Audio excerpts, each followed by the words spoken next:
Think meditation is hard? Do me a favor. Take a slow, deep breath in, and now breathe out. Congratulations. You just meditated. Hi, I'm Krystal Jakosky, and this is Breathe In, Breathe Out, a weekly mindfulness and meditation podcast for anyone ready to own their own shit and find a little peace while doing it. Welcome back to Breathe In, Breathe Out. I'm Krystal Jakosky, and you're here. You're here. This is a great week. I'm really excited about this musing this week because I'm going to talk about bees. I love bees. I don't like them when they sting. That's not the way it is. Here on the farm, we have the gentlest bees. And if you're ever here to do a session or whatnot, you'll find that I talk to them because our bees, they'll fly up to you and you look at them and you say, "Hi, I see you.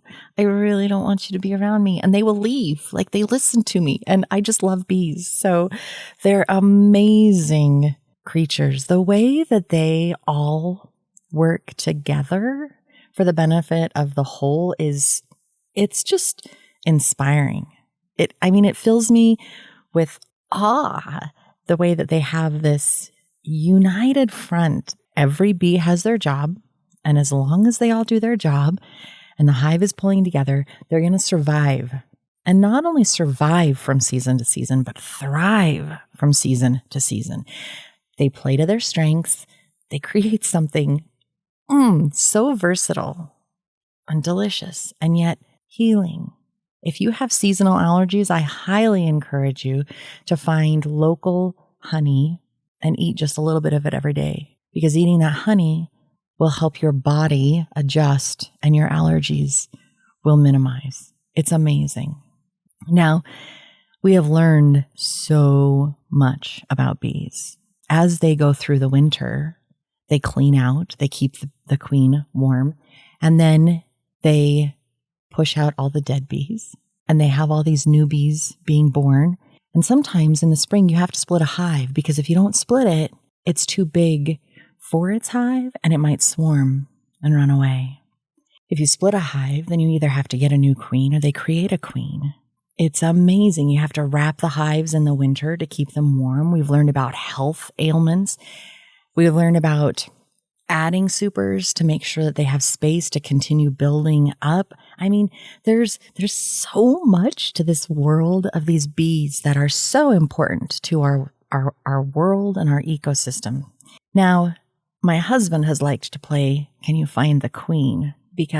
And you can find some of these online. Every now and then you can go in and say, find the queen. So the queen is just a little bit bigger than all the other ones. But when you're taking apart the hive and you're checking on the health of the bees, you kind of have to pull it out and look around. And Jay likes to play Can You Find the Queen? He digs in. He gets so proud of himself when he actually finds her. And he's like, "Look at that." And he has to share it with me. It's adorable. It's really cute. So when we're working with the bees, one of the ways that you keep them calm is that you burn a little bit of burlap. And this is smoke. And the bees think that there's an issue. So they go into the hive and they start to eat the honey to preserve it.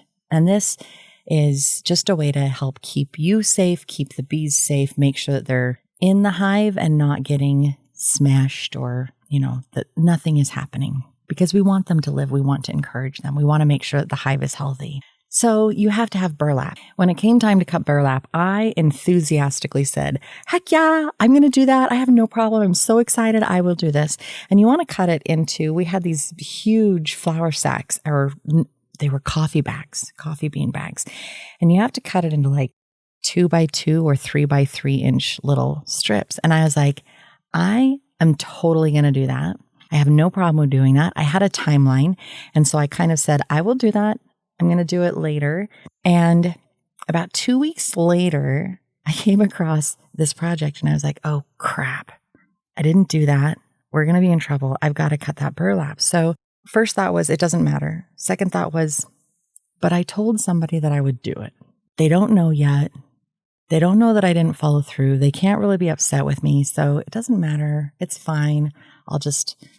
I'll put it off a couple more days. But that niggled at me. That really bothered me.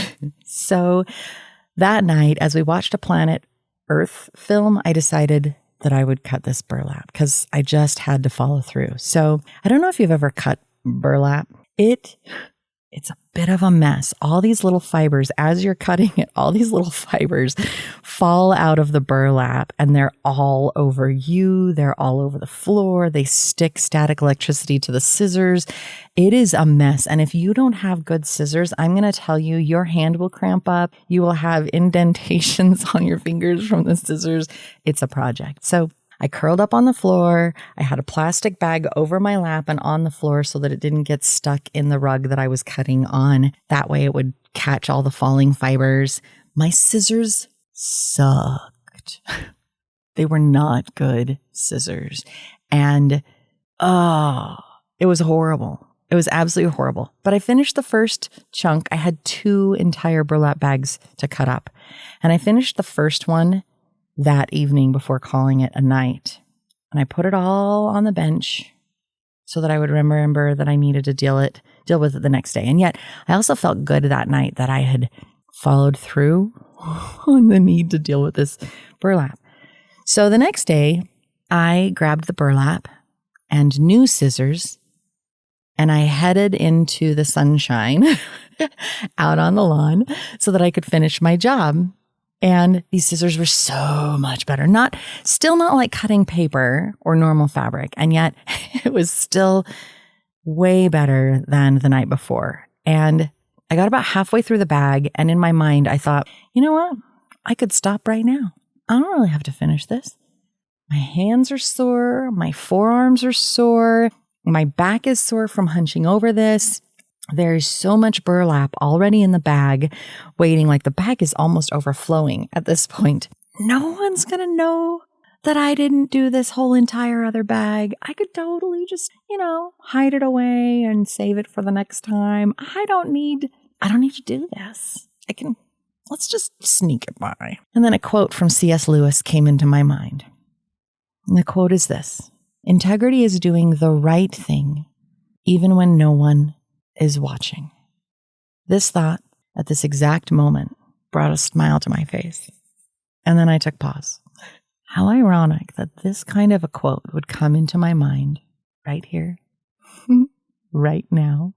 And then I ask myself, who am I when no one is looking, when the doors are closed, when I have the opportunity to let my guard down, remove the mask, stop being on per se? Who am I in those moments? What am I like? Do I treat myself with love and respect? When no one's looking, how do I treat myself? Do I treat those around me with love and respect when they're not around me? Do I find myself complaining about my lot in life? Or do I decide that it's just time to sink into the couch in relief for surviving another day? Do I brood on something or someone, or is there room for nurturing and forgiveness of that person? In this event, it was, do I follow through, even when nobody will know whether or not I did or didn't? For me, I would know. I would know I didn't follow through. I would know I was a little dishonest, and that would eat at me. And the fact that that would eat at me meant that it was not worth sneaking by and hiding it, because that would have just been something that I would carry forward. Why would I cause myself that challenge? If you like country music, there's a song by Blake Shelton, and it is totally this subject. He's saying, hey, my oh my, you are so good looking. You hold yourself together like a pair of bookends. I've not tasted all your cooking, and who are you when I'm not looking? The whole song is about who this beautiful woman is that he is watching, and he really wants to know more. I want you to check in with yourself. Get to know you more. Who are you? You have the out in the world, the person that the world sees, and then the person that you are in your heart, in your core. Where are you at? Do you love it? Is there anything you can adjust and change just a little bit to make it even better? Or are you solidly happy in where you're at? I finished that burlap. I finished every last bit. I could not have that hanging over my head. I knew that I would feel beyond dishonest if I hadn't. And when she asked me, did you finish that burlap? our beekeeper friend that was teaching us, if she asked me about it and I said yes, then I would know that I was lying, and then I would just feel even worse. So that final cut on that burlap, when I finally did that last 3x3 corner, I was so happy I followed through. The only person, Jay wasn't around, the only person who would have known that I didn't finish was me, and my own conscience was enough to carry the day. The idea of not finishing was truly never really an option. So who are you when no one's looking? Is there anything you'd like to change? And is there anything that you'd really like to just pat yourself on the back and say, you know, that's pretty cool. I look forward to having you here again next week on Breathe In, Breathe Out. I hope this moment of self-care and healing brought you some hope and peace. I'm Krystal Jakosky on Instagram, Facebook, and YouTube, and I hope you check us out and follow along for more content coming soon. I look forward to being with you again here on Breathe In, Breathe Out. Until next time, take care.